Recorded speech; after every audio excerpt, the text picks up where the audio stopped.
Hello everyone, कैसे हैं आप सभी। आई होप आप सभी बहुत ही अच्छे होंगे।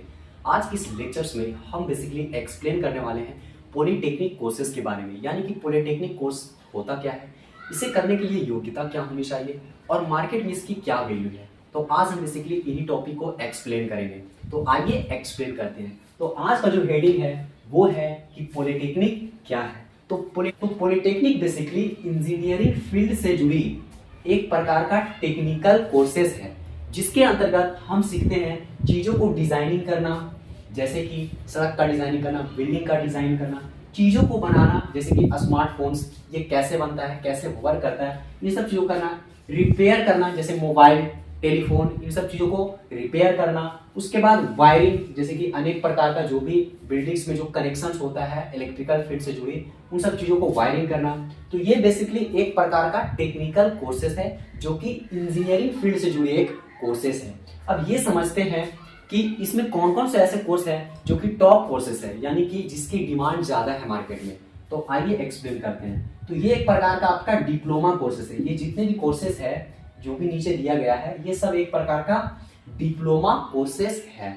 अब ये समझते हैं कि इसमें टॉप कोर्सेस कौन कौन से हैं। तो टॉप पे आता है सिविल इंजीनियरिंग, यानी कि फर्स्ट पॉइंट पे आता है आपका सिविल इंजीनियरिंग। तो ये बेसिकली घर, बिल्डिंग्स, सड़क, इन सब चीजों से रिलेटेड ये फील्ड्स है, जिसमें चीजों को डिजाइनिंग किया जाता है, चीजों को बनाया जाता है। तो ये बेसिकली कंस्ट्रक्शन से जुड़ी एक कोर्सेस है। तो सिविल इंजीनियरिंग के अंतर्गत हम चीजों को घर, बिल्डिंग, सड़क, इन सब का डिजाइनिंग के बारे में सीखते हैं, इन सब चीजों को बनाने की सीखते हैं, और ये बेसिकली कंस्ट्रक्शन से जुड़ी एक कोर्सेस है। आई होप ये चीजें आपको समझ में आ गई। सेकेंड पॉइंट पे आता है मैकेनिकल इंजीनियरिंग। मैकेनिकल इंजीनियरिंग में बेसिकली मशीनों के बारे में हमें सिखाया जाता है, उसे डिजाइन करने के लिए सिखाया जाता है, उसे वायरिंग करने के लिए सिखाया जाता है, उसे रिपेयर करने के लिए सिखाया जाता है। तो ये बेसिकली मशीन से जुड़ी चीजें हैं, जिसमें चीजों को मोटर्स के बारे में, फिटर्स के बारे में, इन सब चीजों को रिपेयर के बारे में सिखाया जाता है, बनाने के लिए सिखाया जाता है। तो ये बेसिकली मैकेनिकल इंजीनियरिंग मशीन से जुड़ी एक डिप्लोमा कोर्सेस है। थर्ड पॉइंट पे आते हैं इलेक्ट्रिकल इंजीनियरिंग। इलेक्ट्रिकल इंजीनियरिंग ये बेसिकली एक प्रकार का इलेक्ट्रिकल फील्ड से जुड़े एक डिप्लोमा कोर्सेस है, जिसके अंतर्गत हम चीजों को लाइट्स के बारे में, चीजों को वायरिंग के बारे में, ट्रांसफार्मर बनाने में, इन सब चीजों को डिजाइनिंग करना, इन सब चीजों को बनाना, इन सब चीजों को रिपेयर करना, इसके बारे में हमें सिखाया जाता है। तो ये बेसिकली इलेक्ट्रिकल फील्ड से जुड़े एक कोर्सेस है। अगला पॉइंट पे आते हैं कंप्यूटर साइंस इंजीनियरिंग। तो ये बेसिकली आपका कंप्यूटर से रिलेटेड एक प्रकार का डिप्लोमा कोर्सेस है, जिसमें हम कंप्यूटर्स के बारे में सीखते हैं, जैसे कंप्यूटर्स का लैंग्वेज होता है C++, जावा, ये सब चीजों को बेसिक से सिखाया जाता है। सॉफ्टवेयर, हार्डवेयर, ये सब क्या होते हैं, कैसे वर्क करता है, इन सब चीजों को सिखाया जाता है। प्रोग्रामिंग के बारे में सिखाया जाता है। तो ये बेसिकली आपका कंप्यूटर से रिलेटेड एक डिप्लोमा कोर्सेस है। नेक्स्ट पॉइंट पे आते हैं आपका इलेक्ट्रॉनिक्स। ये बेसिकली इलेक्ट्रॉनिक्स से जुड़ी एक डिप्लोमा कोर्सेस है, जिसमें LED light, bulb, mobile, telephone, TV, ये सब चीजों को बनाना, इन सब चीजों को रिपेयर करना, इन सब चीजों का डिजाइनिंग करना, इन सब चीजों को सिखाया जाता है। तो आई होप आपको ये सब चीजें समझ में आ गई होगी कि ये सब कोर्स, जितने भी कोर्सेस है, ये बेसिकली आपका टेक्निकल फील्ड से जुड़ी एक डिप्लोमा कोर्सेस है, जो कि इंजीनियरिंग के अंतर्गत आता है। आई होप ये चीज आपको समझ में आ गई।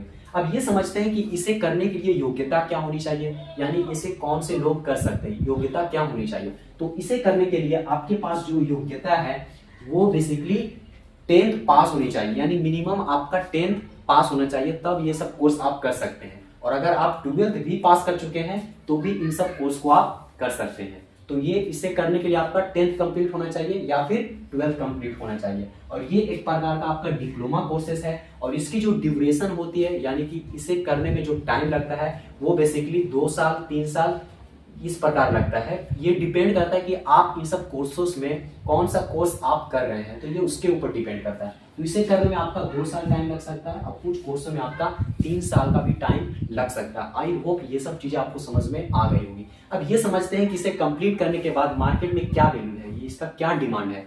तो आइए इसे करते हैं। तो इसे करने के बाद आपके पास जो जॉब अपॉर्चुनिटी है, यानी जॉब का जो ऑप्शंस है, वो बेसिकली आप जूनियर इंजीनियरिंग बन सकते हैं, यानी कि आप एक जूनियर इंजीनियर भी बन सकते हैं अगर आप अच्छे तरीके से इन सब चीज़ों को कंप्लीट करते हैं। तो उसके बाद आप टेक्नीशियन बन सकते हैं, उसके बाद आप सुपरवाइजर का वर्क कर सकते हैं, उसके बाद अनेक प्रकार का टेक्निकल फील्ड से जुड़ी गवर्नमेंट जॉब होते हैं, उन सब चीज़ों में अप्लाई करके आप गवर्नमेंट जॉब भी प्राप्त कर सकते हैं। तो आई होप ये सब चीज़ें आपको समझ में आ गई होगी कि इसे करने के बाद हम कौन कौन सा हमारे पास जॉब अपॉर्चुनिटी है। और ये सब जितने भी कोर्सेज है ये बेसिकली एक प्रकार का टेक्निकल कोर्सेज है जो कि डिप्लोमा के अंतर्गत आता है, और ये सब जितने भी कोर्सेज है वो बेसिकली इंजीनियरिंग फील्ड से जुड़ी कोर्सेज है। आई होप ये सब चीज़ें आपको समझ में आ गई। अगर इसके बावजूद भी अगर आपको कुछ चीज़ें समझ में ना आई हो तो आप कमेंट बॉक्स में कमेंट कर सकते हैं, मैं नेक्स्ट वीडियो में उसे एक्सप्लेन करने की पूरी कोशिश करूंगा।